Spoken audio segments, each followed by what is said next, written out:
Le lendemain, Jean était encore là, avec 2 de ses disciples, quand il vit Jésus passer près d'eux. Voilà l'agneau de Dieu.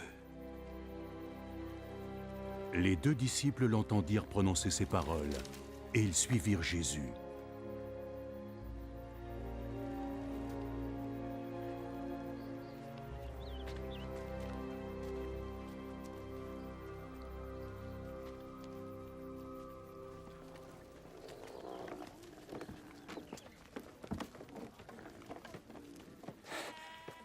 Jésus se retourna et vit qu'ils le suivaient. Que cherchez-vous? Où est-ce que tu vis, vis, Rabbi? Rabbi? Ce mot signifie maître. Venez, vous verrez. Il était alors près de 4 heures de l'après-midi. Ils le suivirent et virent où il habitait, et ils passèrent le reste de la journée avec lui. L'un d'eux était André, le frère de Simon-Pierre. Aussitôt, il alla voir son frère Simon. Nous avons trouvé le Messie. Ce mot signifie Christ. Viens, allez. Viens.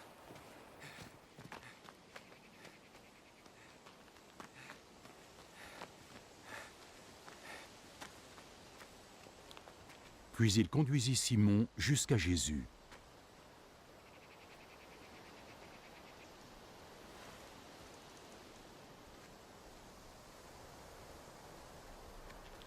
Jésus le regarda.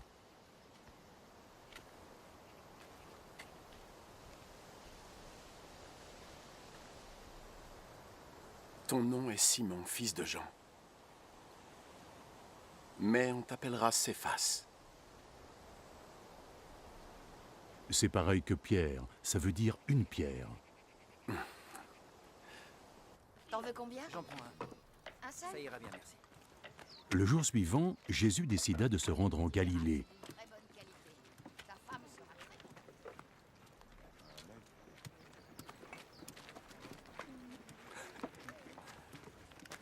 Il rencontra Philippe. Il lui dit, Viens avec moi. Philippe était de Bethsaïda, la ville où André et Pierre vivaient.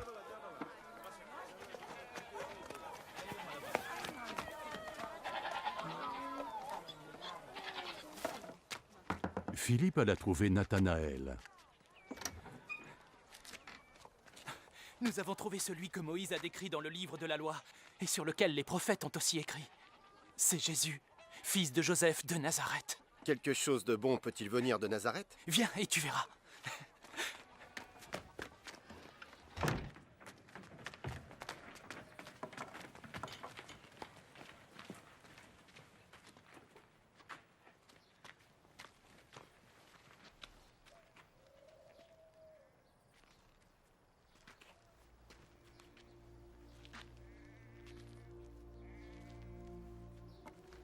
Quand Jésus vit Nathanaël venir vers lui, il dit de lui, « Voici un véritable Israélite. » Tout est vrai en lui.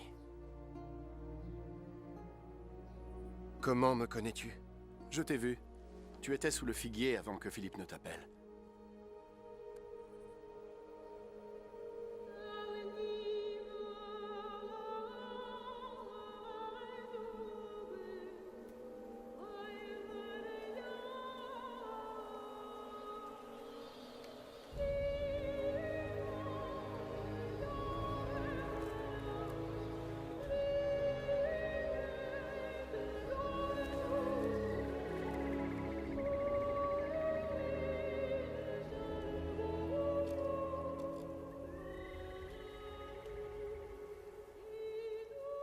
Maître, tu es le Fils de Dieu. Tu es le roi d'Israël. Alors tu crois, juste parce que je t'ai dit t'avoir vu sous un figuier. Tu vas voir des choses bien plus grandes. En vérité, je te le dis, tu verras le ciel ouvert et les anges de Dieu monter et descendre sur le Fils de l'homme.